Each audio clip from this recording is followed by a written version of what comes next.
Mommy, why don't I have a daddy? Don't worry, baby. I'm enough for you. Hi, mister. Are you my daddy? I can't continue this relationship anymore. I think we should get divorced. But baby, we can still make this work. It's our anniversary, Tay. She moved toward him, reaching for his hand. He let her take it, but it felt lifeless in her grip. 3 years. I thought we could... I can't do this anymore. The words hit like a physical blow. Sienna's hand dropped. What? Tae-young walked past her to the bar cart, poured himself whiskey instead of touching the champagne. His broad shoulders were rigid under his tailored shirt, his jaw clenched. He still looked like the man she'd fallen in love with. Sharp features, intense dark eyes, the kind of commanding presence that made rooms go quiet when he entered. But something fundamental had changed. "I've been offered a position in Tokyo," he said, staring into his glass. "I'm taking it. I leave next week." If you're invested in this story, hit that subscribe button and drop a comment below. Trust me, you'll want to see where this goes. Tokyo? Sienna's mind raced. Okay, we can make long distance work, or I can look for remote positions, or... No. He finally looked at her, and his eyes were those of a stranger. "I'm going alone. I need space, Sienna. I need to figure out what I want." "What you want? We're married. We made vows." "I don't feel it anymore." Each word was a knife. "Whatever we had, whatever I thought we had, it's gone. I don't know when it happened, but I can't pretend anymore." The room tilted, the candles blurred. Sienna grabbed the back of the sofa to steady herself. "You're saying you don't love me." "I'm saying I need to leave." "That's not an answer, Tae-young. Look at me and tell me the truth." He drained his whiskey in one swallow, set the glass down too hard. When he met her eyes again, she saw it. The truth she'd been too blind or too hopeful to notice before. "I don't love you anymore, Sienna. I'm sorry. I thought I did. I thought we were forever, but I was wrong." The champagne bottle sweated, forgotten. The candles burned down to nothing. The dinner grew cold in the oven, filling the apartment with the acrid smell of something ruined. Tae-young packed a single suitcase that night. Sienna stood in the bedroom doorway, watching him fold shirts with mechanical precision, and tried to remember how to breathe. "When did you stop?" Her voice was barely a whisper. He paused, hands on a stack of ties. "I don't know." "Was there someone else?" "No, there's no one else. I need to be alone. I need to figure out who I am without this. Without this. Without her. Without them." He left at 2 a.m, didn't kiss her goodbye, didn't look back. Sienna stood in the wreckage of her anniversary surprise and crumpled to the floor in her beautiful dress, surrounded by romantic ruins, and learned what it felt like when forever died. The weeks that followed blurred together in a haze of grief. Sienna moved through her, life like a ghost, going to work at the tech firm where they'd met, coming home to an apartment that echoed with absence. She called Tae-young obsessively at first, left voicemails that started angry, turned pleading, ended desperate. "Please just talk to me. We can fix this. Whatever's wrong, we can fix it. Call me back." "Tae, it's been 2 weeks. I deserve an explanation. I deserve more than this. Please."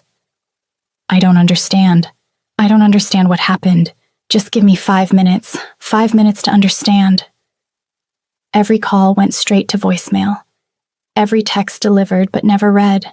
It was like he'd vanished off the face of the earth. Her best friend Leah showed up one Saturday with Thai food and wine, took one look at the mess of the apartment, mail piling up, dishes in the sink, Sienna in 3-day-old sweats, and nearly cried. "Honey, you can't keep doing this to yourself." "He's just confused," Sienna said, picking at pad thai without eating. "When he gets to Tokyo and has time to think clearly, he'll realize..." "Realize what? That he destroyed his wife and left her picking up the pieces?" Leia grabbed her hand, forced her to meet her eyes. He's not coming back, Sienna. And even if he did, would you really want him after this? You don't understand what we had. I understand that he left you on your anniversary without a real explanation. I understand that he's ghosting you like some college hookup instead of treating you like his wife. Leah's voice softened. I understand that you deserve so much better than this. After Leah left, Sienna sat in the darkening apartment and felt something shift inside her. Not acceptance. Not yet. But maybe the first crack in the wall of denial. She picked up her phone one last time, found Tae-young's contact, stared at his photo, them at the Bean in Millennium Park, his arms around her, both of them laughing. When had that man disappeared? How had she not noticed? Her thumb hovered over the call button. Then her stomach lurched, hard and sudden and unmistakable. Sienna ran to the bathroom and threw up everything Leah had convinced her to eat.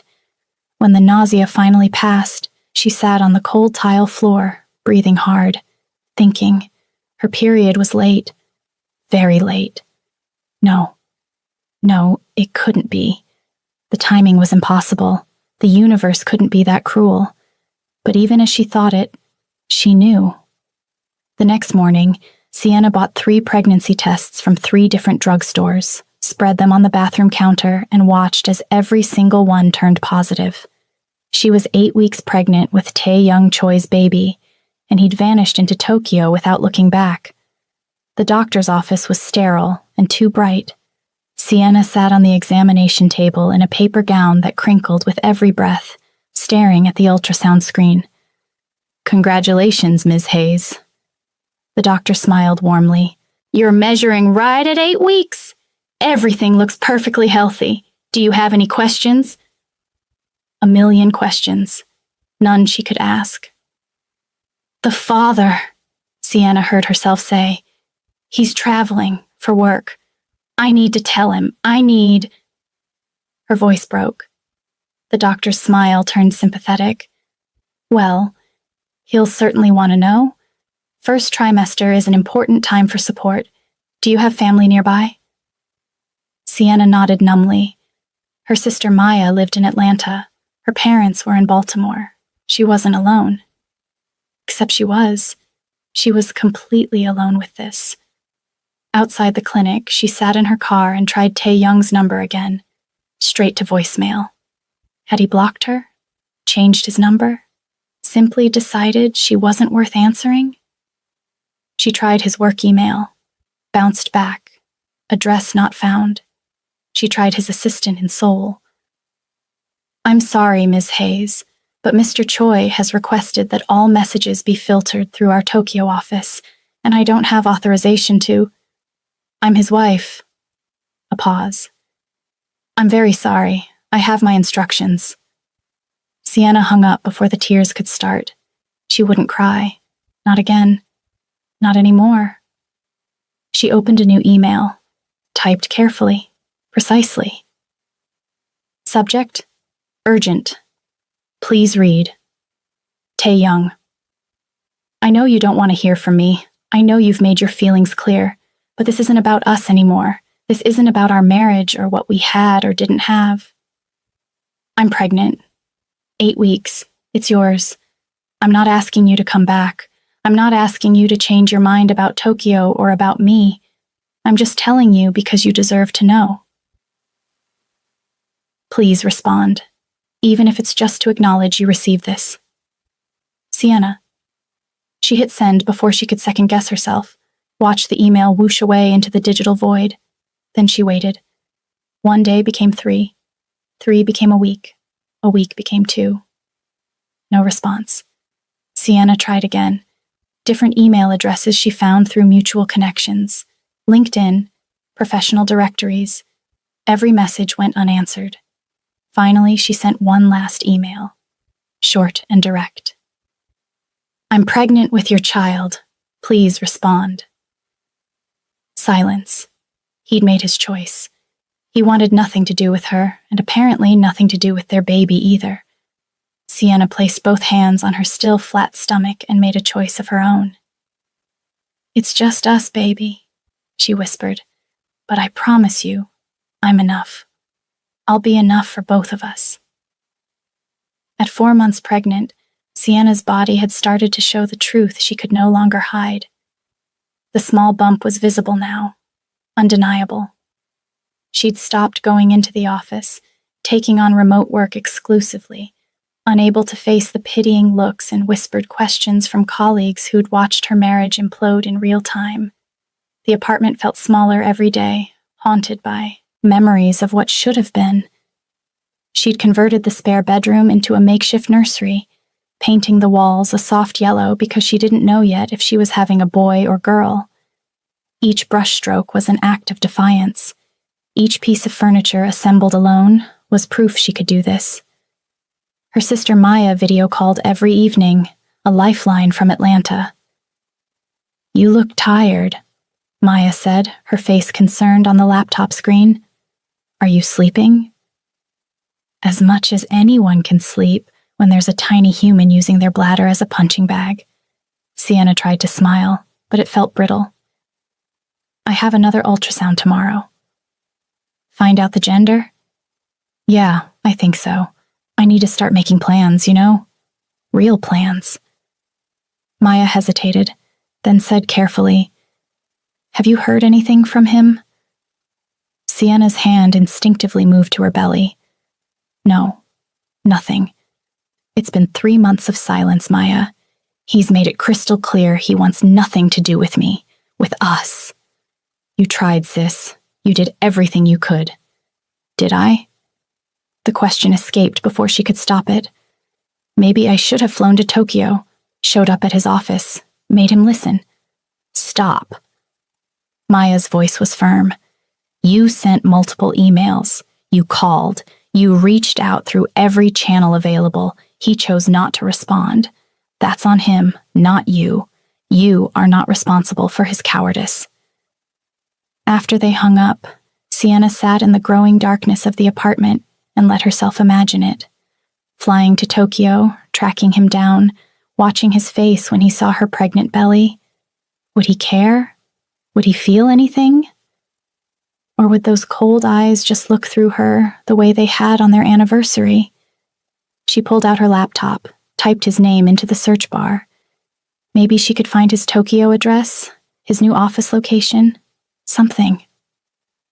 The first result stopped her heart. Rising business, star Tae Young. Choi makes romantic debut with Tokyo socialite Yuki Tanaka. No, this couldn't be, but the photos didn't lie. Tae Young in a perfectly tailored tuxedo, his arm around a stunning Japanese woman in a designer gown. They were at some gala, both of them smiling, looking comfortable together. Intimate. Sienna's hands shook as she scrolled through article after article. Sources say the pair have been inseparable for the past 2 months, bonding over their shared business interests and cultural heritage. Choi and Tanaka were spotted leaving the exclusive Roppongi restaurant together last week. Friends of the couple say they've never seen Tae Young this happy. This happy. He'd left her shattered and broken, and 2 months later, while she was pregnant with his child, desperately trying to reach him, he was romancing someone else, looking lighter, freer, like he'd escaped some terrible burden, like he'd escaped her. The laptop screen blurred as tears finally came. Not the quiet, dignified tears she'd been rationing out over the past months. These were raw, gasping sobs that tore through her chest and left her struggling to breathe. He'd moved on, completely. Like their 5 years together meant nothing, like she meant nothing. And he had no idea, or didn't care, that she was carrying his daughter. His daughter. The ultrasound technician had confirmed it yesterday. A healthy baby girl, due in 5 months. Sienna looked down at her stomach, at the visible evidence of the man who'd abandoned them both, and felt something fundamental shift inside her. The grief that had consumed her for months crystallized into something harder, stronger, sharper. "You don't want us?" she whispered to the photos of Tae Young smiling with another woman. Fine. Then we don't need you. She closed the laptop with finality, walked to the bedroom, pulled her wedding ring off her finger for the first time since he'd slid it on 4 years ago, placed it in a box at the back of her closet. Then she sat down at her desk and started making lists. Moving companies, Chicago to Atlanta. Tech startup hubs, Atlanta. Single mother resources, Georgia. Small business loans, childcare options. The grief was transforming, becoming fuel, becoming purpose. If Tae-Young Choi could build a new life, so could she. And hers would include the daughter he didn't even know existed. You and me, baby girl, Sienna said, hands on her belly. We're going to be just fine. Better than fine. We're going to be extraordinary. The labor lasted 14 hours. Sienna gripped Maya's hand so hard she was sure she'd break bones, screaming through contractions that felt like her body was being torn apart from the inside. The Chicago hospital room was too bright, too loud, too much everything. You're doing great, sis. Just breathe through it. You've got this. I can't do this. It's too much. Yes, you can. You're the strongest person I know. Come on, breathe with me. Another contraction, another scream, hours of pain and exhaustion and fear. And then, finally, a different sound. A tiny, furious cry that made everything else disappear. It's a girl, the nurse said, smiling. A beautiful, healthy girl. They placed the baby on Sienna's chest. This tiny, perfect creature with dark wisps of hair and eyes that would probably change color, but right now looked startlingly familiar. Sienna stared down at her daughter and felt her heart crack open in an entirely new way. Hi, Zoe, she whispered, tears streaming down her face. Hi, baby. I'm your mama. I've got you. I've got you forever. The baby, Zoe, made a small snuffling sound and seemed to settle at the sound of Sienna's voice, as if she recognized it, as if she knew, on some instinctive level, that she was safe. Maya leaned over, her own eyes wet. She's perfect, Sienna. Absolutely perfect. She has his eyes. The words escaped before Sienna could stop them. Maya squeezed her shoulder.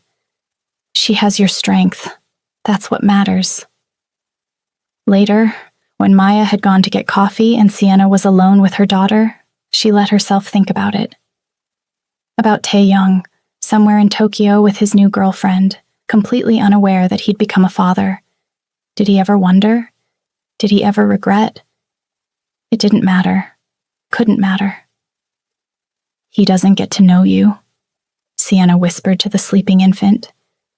He had his chance. He chose to walk away. You're mine, Zoe Hayes.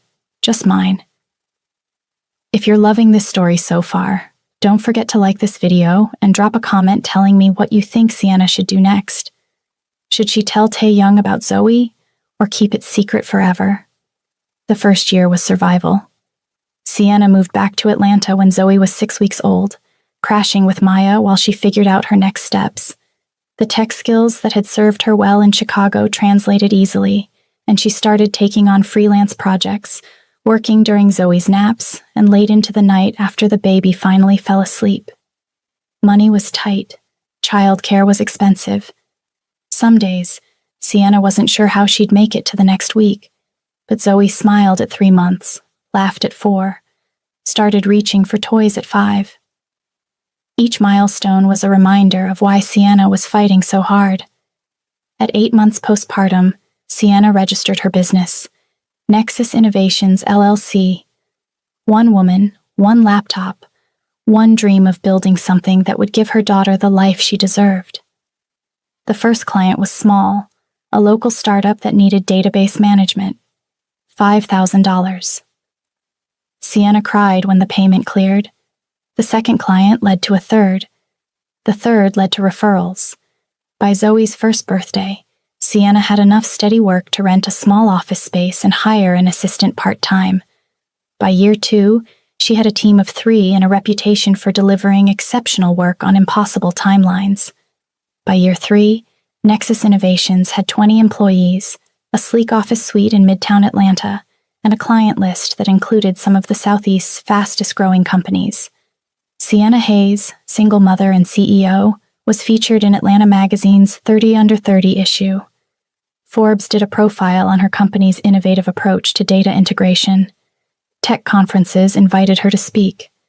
She bought a townhouse with a backyard for Zoe, hired a phenomenal nanny, started sleeping more than 4 hours a night. The broken girl who'd crumpled on her Chicago apartment floor was gone. In her place was a woman who'd learned that the only person she could truly depend on was herself. And every night, when she tucked Zoe into bed, she was reminded why it had all been worth it. "Tell me a story, Mommy," Zoe would say, her dark eyes, so much like her father's, wide and trusting. "Once upon a time," Sienna would begin, "there was a little girl who was the bravest, smartest, most wonderful person in the whole world, and her mama loved her more than all the stars in the sky. What about her daddy?" The question came eventually. It always did. Sienna would smooth Zoe's curls and choose her words carefully. "Her daddy lives far away. He had to go before Mommy could tell him about you." "Why doesn't he visit?" "Sometimes grown-ups make hard choices, baby, but you have me, and I love you enough for 100 daddies." It seemed to satisfy her, for now. But Sienna knew the questions would get harder, more specific, more painful to answer. On a Saturday morning, 3 months after Zoe's 4th birthday, those questions came to a head. Sienna was making pancakes, Zoe was coloring at the kitchen table, and NPR played softly in the background. A perfect ordinary moment. "Mommy, why don't I have a daddy?" The spatula froze mid-flip. Sienna took a breath, set it down, and sat at Zoe's level. "You do have a daddy, sweetie. He just lives far away." "But why doesn't he visit? Doesn't he want to meet me?" The innocence in those questions was devastating. "It's complicated, Zoe. Sometimes people aren't ready to be parents." "Is it because I'm bad?" Zoe's lower lip trembled. "No." Sienna pulled her daughter close, fierce and protective. "No, baby, you are perfect. So perfect. This has nothing to do with you. You are the best thing that ever happened to me." "Then why doesn't he want me?" How do you explain to a 4-year-old that her father chose ignorance over responsibility, that he'd rather pretend she didn't exist than face what he'd walked away from? "Sometimes people make mistakes," Sienna said carefully. "Your daddy made a choice before he knew about you, but you have me and your Aunt Maya and everyone who loves you so much. That's our family." Zoe seemed to consider this, then returned to her coloring. Crisis averted. For now. Sienna's phone buzzed. Crystal, her assistant. "Morning, boss. Just confirming. Contract signing with Choi Industries is Monday at 10. Sienna's blood turned to ice. "What? Choi Industries? The $65 million partnership deal we've been negotiating for 3 months? Final contract signing is Monday. Who's the CEO? Who specifically is signing?" A pause. Tae-Young Choi. I sent you his bio last month. Why? Is something wrong?" The kitchen tilted. 4 years. 4 years of building a life separate from him, of creating a world where he didn't exist, where Zoe was hers and hers alone. "Sienna, you there?" Yes. Monday at 10, I'll be there." She hung up and gripped the counter, forcing herself to breathe. Zoe looked up from her coloring. "Mommy, you okay?" Sienna forced a smile. "Fine, baby. Mommy's fine. Want to go to the park today?" "Yes. Can we feed the ducks?"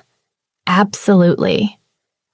But as Zoe chattered excitedly about the park, Sienna's mind was racing.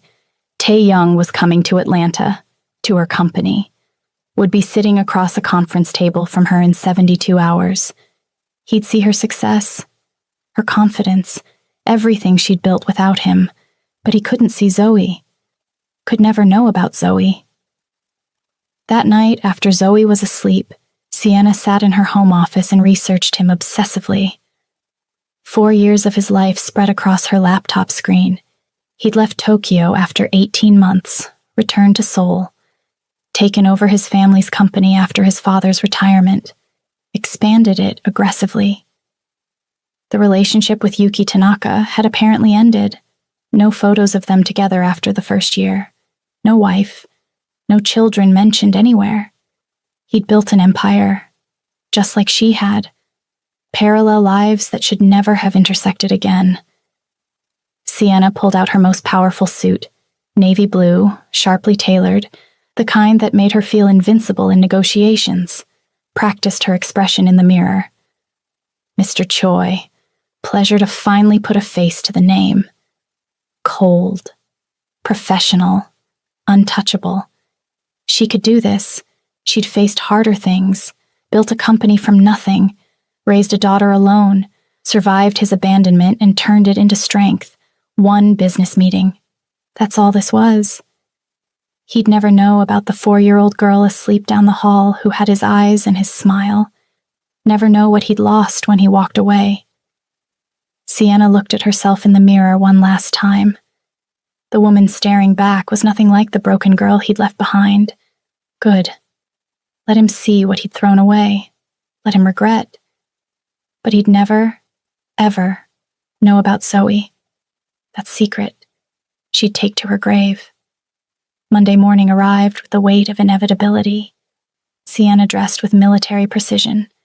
The navy suit fit perfectly, emphasizing her professional authority. She'd worn her natural hair in elegant twists, applied makeup that suggested confidence without trying too hard. Diamond studs, gifts to herself after the Forbes feature, caught the light. Every detail was armor. In the mirror, she looked like a woman who'd conquered the world, who had nothing to fear from a ghost from her past. Her hands only shook a little as she fastened her watch. Crystal met her at the office entrance, tablet in hand, expression slightly concerned. "You sure you're okay? You've seemed off since I mentioned this meeting." "I'm fine. Just want everything perfect for a deal this size." "Well, they're already here. Early. Waiting in conference room A." Of course he was early. Tae Young had always been pathologically punctual. Sienna forced herself to walk normally down the hallway, not too fast, not too slow. Through the glass walls of conference room A, she could see 3 figures, 2 associates in standard business attire, and him. 4 years had changed him. His shoulders seemed broader, his presence more commanding. He wore his authority like a second skin now, every inch the powerful CEO. But his face, those sharp features, that intense gaze, those were achingly familiar. She pushed open the door. "Gentlemen, welcome to Nexus Innovations." Tae Young's head snapped up, their eyes locked. Time stopped. She watched recognition flash across his face, followed by shock so profound he actually stood up, knocking his chair back slightly. His associates looked at him in confusion.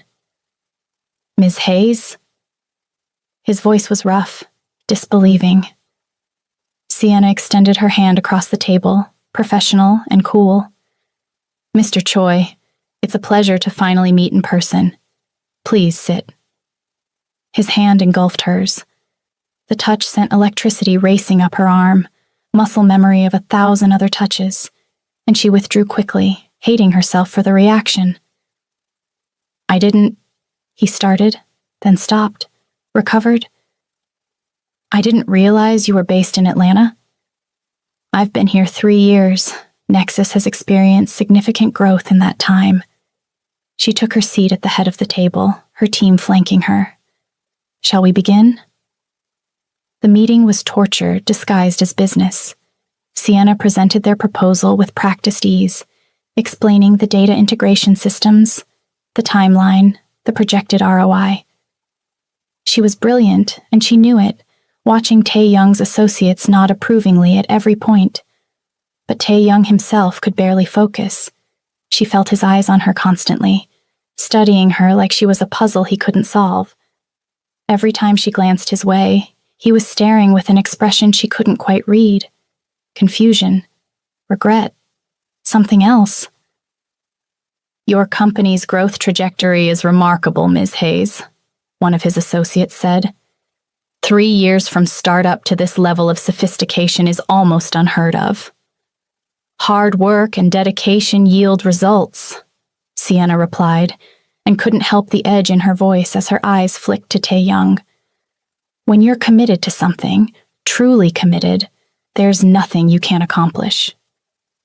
Tae-young flinched. Actually flinched. Good. They reviewed contracts, discussed technical specifications, negotiated minor points. Through it all, Sienna maintained her icy professionalism, never letting the mask slip. Finally, papers were signed, handshakes exchanged around the table, a $65 million partnership sealed. Tae-young's associates gathered their materials, chatting with Sienna's team about implementation schedules. Tae-young lingered, clearly waiting for them to have the room. Sienna started toward the door. Sienna? Not Ms. Hayes. Her first name, intimate and familiar, stopped her like a physical touch. "Please. 5 minutes." She turned, expression glacial. "I don't believe there's anything personal to discuss, Mr. Choi. This is a business arrangement. My assistant can schedule a call if you have questions about the contract. You know that's not what I mean." He stepped closer, lowering his voice. "I had no idea you were in Atlanta. If you'd known, what?" She kept her voice steady through sheer force of will. "You would have chosen a different company? Don't worry, I'm perfectly capable of keeping our past separate from business." "That's not... Sienna, please. We need to talk about what happened." "What happened was 4 years ago. It's irrelevant now." "It's not irrelevant to me." She laughed, sharp and bitter. "Now it's not irrelevant? How convenient. When did this sudden relevance develop, Mr. Choi? Because I distinctly remember months of silence when it might have actually mattered." His jaw tightened. "I was trying to give us both space. I thought..." "You thought?" Her control cracked, just slightly. "You didn't think at all. You left on our anniversary, moved to Tokyo, and disappeared. But it's fine. I got your message, loud and clear." "Sienna, we're done here. My team will send the implementation timeline by end of day."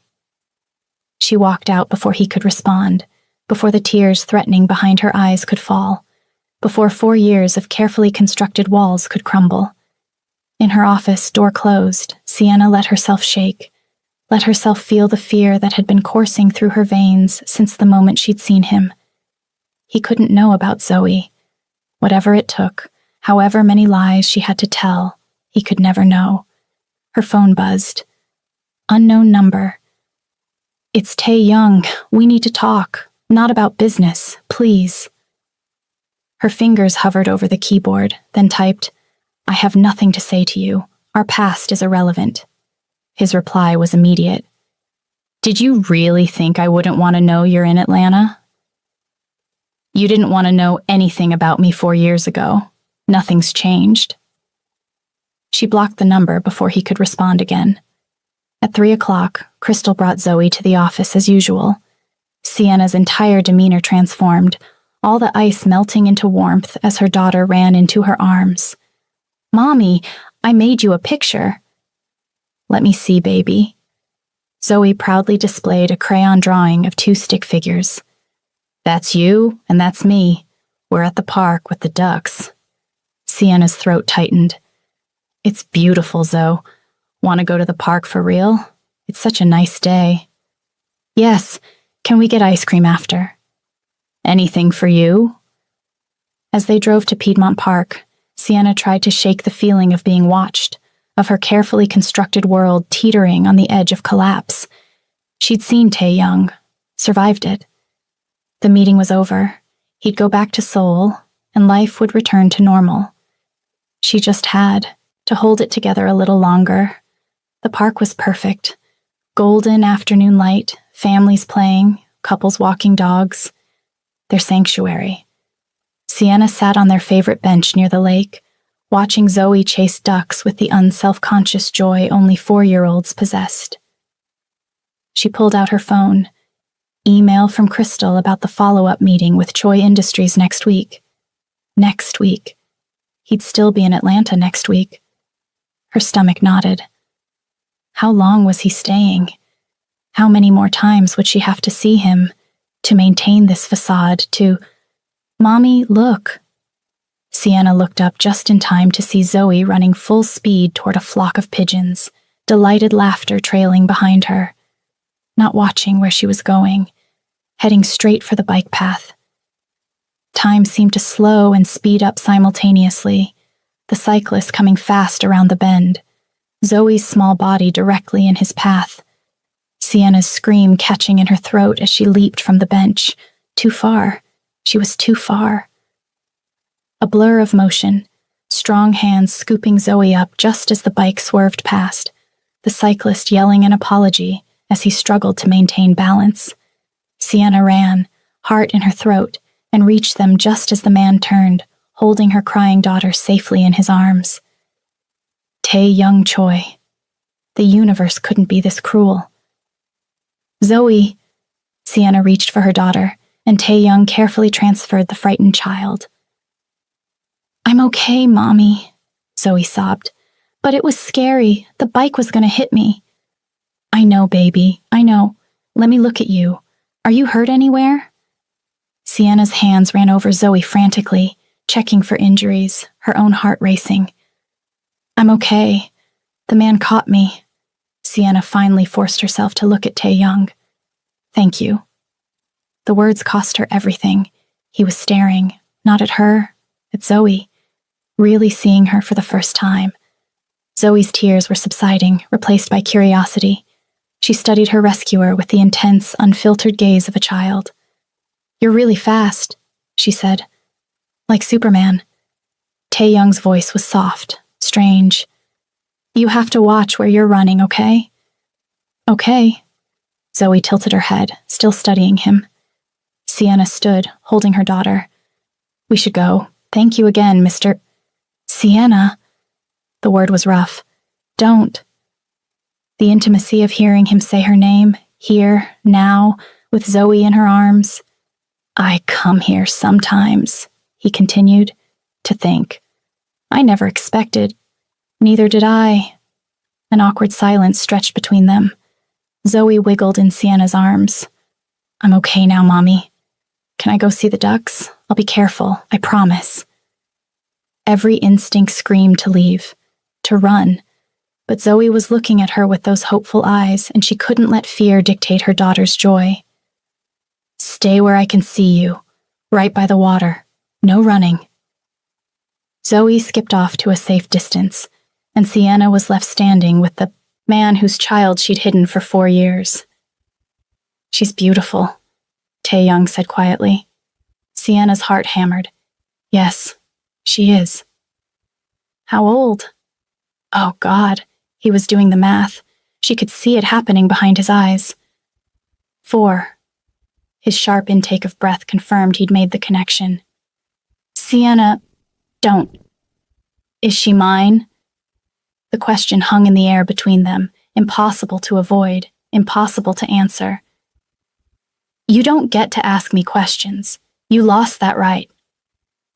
Tae-young ran a hand through his hair, a gesture so familiar it hurt. 4 years old.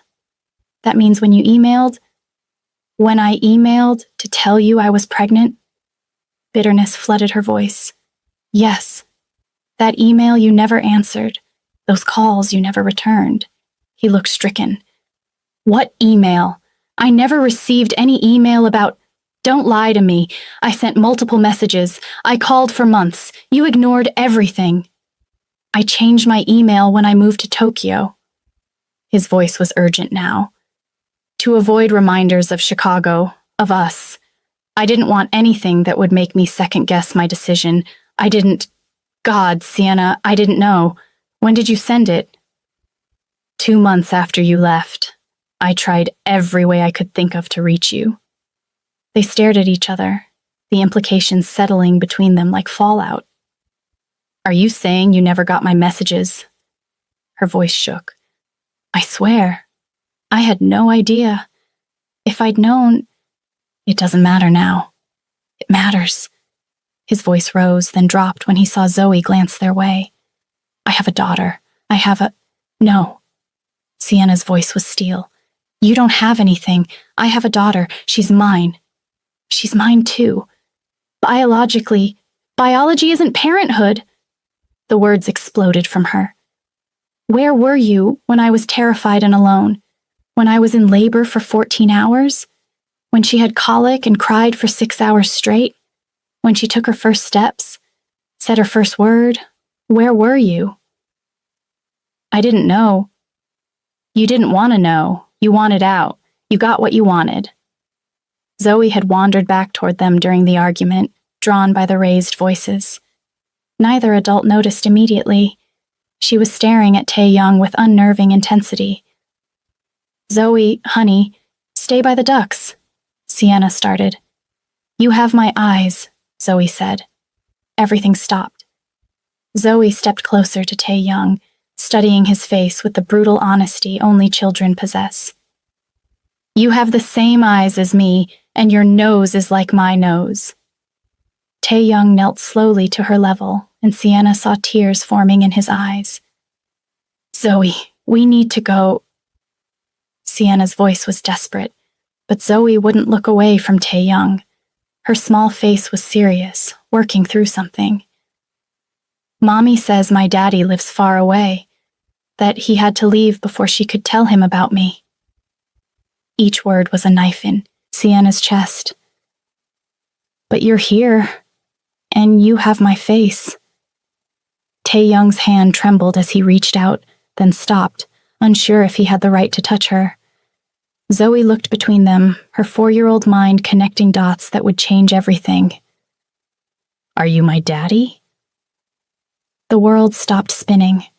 Sienna's hand flew to her mouth, tears streaming down her face. Everything Sienna had built, all the walls she'd constructed, came crashing down with one simple question from an innocent child, and she had no idea how to put the pieces back together. The three of them stood frozen in Piedmont Park, a moment suspended between past and future, between what was lost and what might be found. And Sienna knew, with absolute certainty, that nothing would ever be the same again. If you've made it this far, I need you to hit that like button and subscribe, because part 2 is going to blow your mind. Drop a comment telling me, should Sienna forgive Tae-young, or was 4 years of absence unforgivable? Your thoughts matter, so let me know below.